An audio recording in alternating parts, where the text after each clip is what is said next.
The state is talking to landowners along Highway 98 about the flyover project. They'll need that land to begin construction. As you can see behind me, some crews have already begun clearing the land. Women who drink coffee during pregnancy may be more likely to have a small baby who's born late. And unfortunately for all those living around Deer Point Lake, they say the dam structure was not intended to be flood control. Now, the Bay County Supervisor's Office, where we are right now, is one of the 4 locations where you can come by and cast your ballot early. And we're here with Mark Anderson, and so tell us, it's a good time to come vote right now. A woman's blood may indicate if she's at an increased risk of memory problems after menopause. Authorities say John Lloyd lied about being an expert when he testified in the child abuse case of Timothy Foxworth earlier this month. During the trial, we started to get suspicious of things that were said by Mr. Lloyd, certifications he claimed, and testimony he gave. Lloyd is a member of the JurisPro Expert Witness Dictionary, a service for attorneys looking for experts in particular fields. He claims to be a professor of medicine at the University of South Florida and has testified in other cases involving brain injury and shaken baby syndrome. But investigators say he is not on the faculty at South Florida. They also say they don't buy his testimony supporting Foxworth's story that the brain injuries his 10-week-old son received could have happened in an accidental 2.5 to 3 foot fall. All the medical professions in this particular case agreed that this was an inflicted head trauma.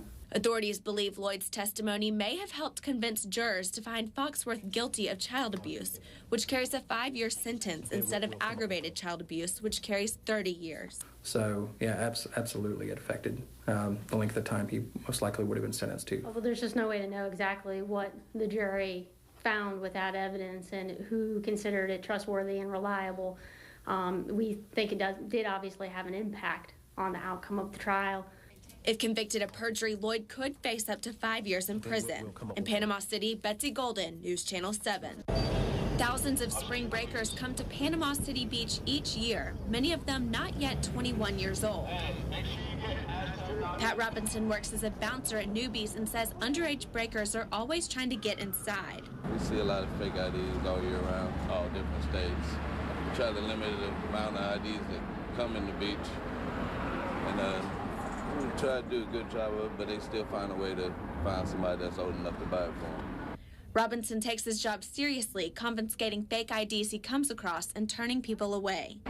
Most of the time we give them to the agents that come in town to try to regulate on all the underage drinking. Agents like Captain Rodney Tilley, who has been working spring break for more than 20 years. This is one of 2 boxes full of fake IDs they've collected so far. A lot of them are destroyed later on. We use them for training also. He says as long as the breakers try to get away with breaking the law, you can expect more arrests. We're not trying to make big numbers or anything. We're just trying to, all our enforcement efforts are on safety issues, making sure that these kids come down here, have a good time, and then are able to go home to their parents safe and sound. Going to Florida Studios with more. Betsy? Well, Tom, it happened a little after 1 this afternoon at the Abalone Apartments on Tyndall Parkway. At least one of the neighbors says he's not surprised this happened. I heard 2 fires. Bam, bam. And I looked at my friend, and I told him straight in front. I said, man, that was gunfire. Later day, so I called 911.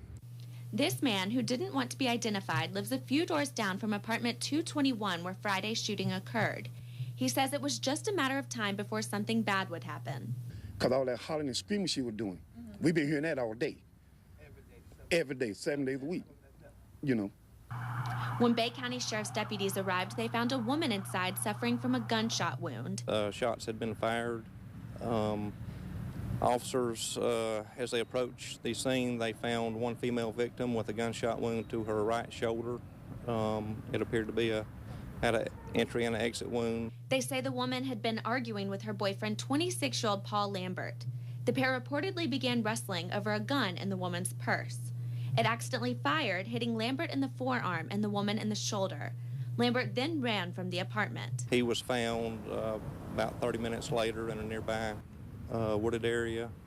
Paramedics took the woman to the hospital with non-life-threatening injuries. Lambert is being booked into the Bay County Jail charged with felon in possession of a firearm, tampering with evidence, and aggravated battery.